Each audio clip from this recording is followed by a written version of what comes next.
Hi friends, good morning అండి. ఎలా ఉన్నారు? బాగున్నారండి? ఈరోజు నేను బీరకాయ కూర చేద్దాం అనుకుంటున్నానండి.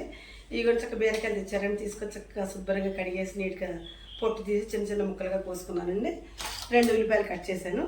4 ఉల్లిపాయలు చిత్త కొట్టి అడిగించానండి. కాసిన పచ్చిమిరపకాయలు, 2 ఎండుమిరపకాయలండి. ఫస్ట్గా మనం వెల్లిపాయలు వేద్దామండి. తర్వాత 4 ఎండుమిరపకాయలు, పచ్చిమిరపకాయలు వేస్తాగా ఎండుమిరపకాయలు లేదండి.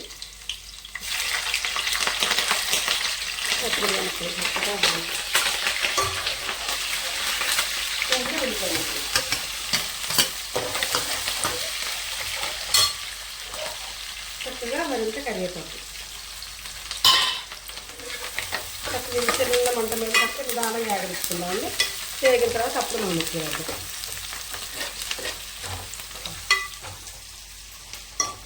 ఇది కూడా చక్క తాలింపు చక్కగా ఎర్రగా వేగిందండి. ఇప్పుడు బీరకాయ ముక్కలు వేసుకుందామండి. ఇందులో చక్క కొంచెం పసుపు, కొంచెం కల్లుప్పు వేసేద్దాం.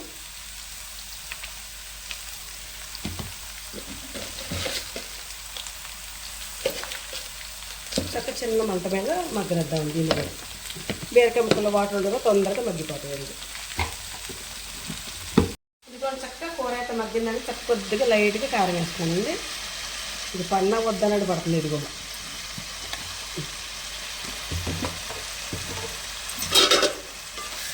అంటే పచ్చిమిరకాయలు 4 ఎండుమిరకాయలు 4 వేసేటట్టు కొద్దిగా కారం చల్లండి.